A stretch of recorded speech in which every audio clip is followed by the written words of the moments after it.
4월 13일 목요일입니다. 오늘 새벽 성서 읽기는 전도의 문을 열어주소서라는 제목으로 함께 은혜 나누고자 합니다. 자, 제임스 헌터의 서번트 리더십, 종의 지도력 이런 건가요? 자, 서번트 리더십의 한 부분을 읽어보겠습니다.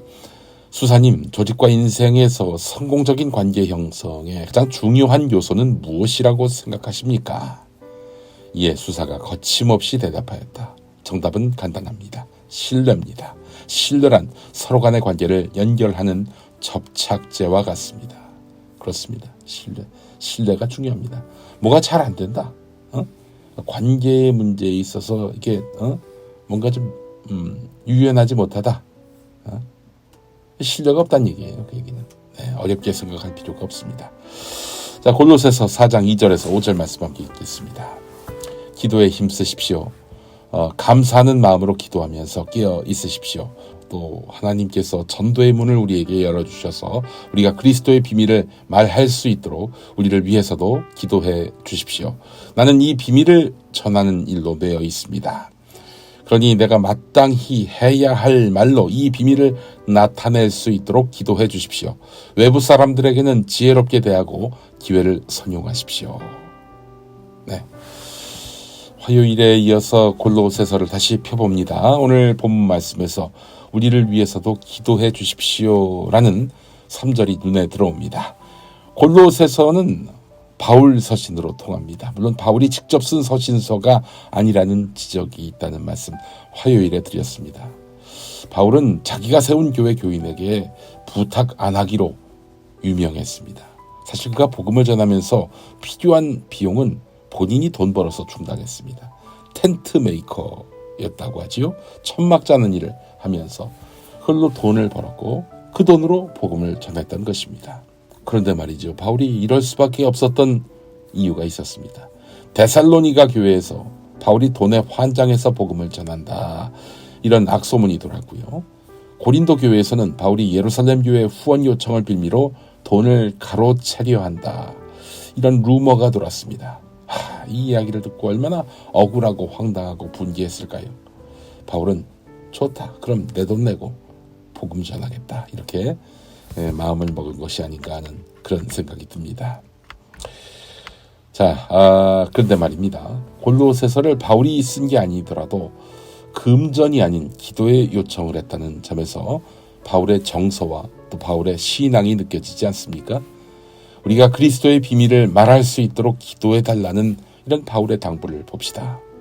사도행전 5장 41절을 보면은 사도들은 예수의 이름 때문에 모욕을 당할 수 있는 자격을 얻게 된 것을 기뻐하면서 라고 밝히는 부분이 나옵니다.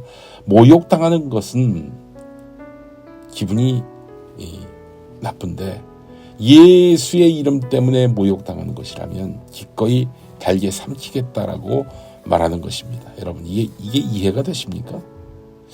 저는 이해가 됩니다. 저는 평론가 활동하면서 북한을 옹호한다 이런 비난을 종종 듣습니다. 저는 북한 체제의 전체주의, 독재를 싫어합니다. 그러나 남북 화해 협력만이 이 민족의 살 길이라고 믿습니다. 그런 의미에서 저에 대해서 종북이다, 빨갱이다 이렇게 주장하는 사람들에게 별로 화가 안 나요. 바울도 그 맥락이 아닐까 싶습니다. 오늘 말씀과 삶은 전도의 동력이 상실돼가는 한국교회를 염려하고 있습니다. 새로운 교회를 개척하기보다는 기존의 교회끼리 합병하는 일이 늘고 있고 교회 부동산 매매 사이트 가보면 매물이 쏟아져 나오는 와중에 중형교회까지 나옵니다. 경매 물건을 보더라도 멀쩡한 교회당까지 나와요. 가나안 교인, 안나가 교인이 100만 명대가 아니라 300만 명대라고 말하는 사람들도 있습니다.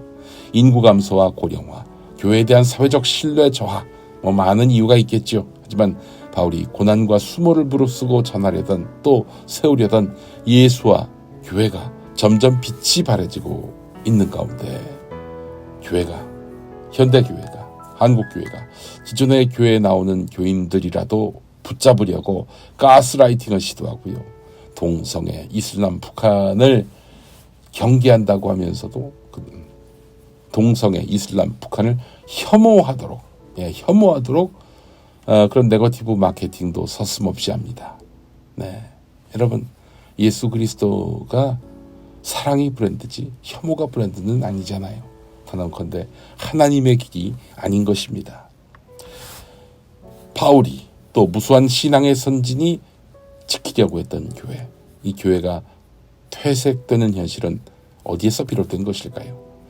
목숨 바쳐 복음을 전해야 한다는 사명감이 사그라들었기 때문인 것입니다. 우리 그리스도인들 사이에서 말입니다.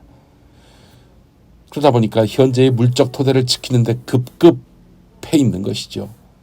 그는 예수를 믿는 게 아니라 교회 재산을 지키는 것이고 교회 재산을 믿는 것입니다. 열정이 식었어요. 첫사랑을 잃어버린 것이죠. 이걸 회복할 방법은 하나입니다.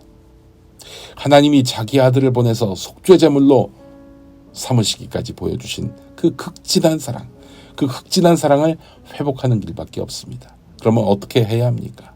교회의 머리 되신 분이 예수님이라면 그 예수님을 닮은 인생이 돼야지요. 예수님을 닮은 교회가 돼야지요. 우리 교인 한 명 한 명이 예수님의 인격과 양심, 즉 사랑을 닮아 사는 수밖에 없습니다. 어려운 길입니다. 말처럼 쉽지 않습니다. 그러나 그것만이 바울로 하여금 돈이 안 되지만 안락함을 포기하고 살아야 하는 삶이지만 하나님 일에 전생을 바칠 수 있었던 그 열정을 우리 안에 회복할 수가 있는 것입니다. 그럴 때 전도의 문이 열려서 세상이 복음으로 편만해질 수 있으리라 기대합니다. 여러분, 사랑을 회복합시다. 사랑만이 주님을 닮아가는 길입니다. 함께 기도하시죠. 사랑의 하나님, 오늘날 위기에 처한 이 땅의 교회를 지켜주옵소서. 교회와 교인의 숫자를 늘리기 위한 전도가 아니라 하나님의 백성으로 살아가는 한 사람 한 사람을 세우기 위한 복음 전파의 열정을 회복하게 하옵소서. 예수 그리스도의 이름으로 기도합니다. 아멘. 네, 분당 만나교회 워십에서 온 세상 위하여 함께 하시겠습니다. 우미셸 전도사의 인도로 함께 하시면 되겠습니다. 자, 한국 기독교 장로회 총회 교육국이 만드는 말씀과 삶에서 우리가 하루하루 마음에 새기는 은혜의 말씀을 만나고 있습니다. 여러분, 많은 구독과 구매로 함께 해주시면 감사하겠습니다. 내일 뵙죠.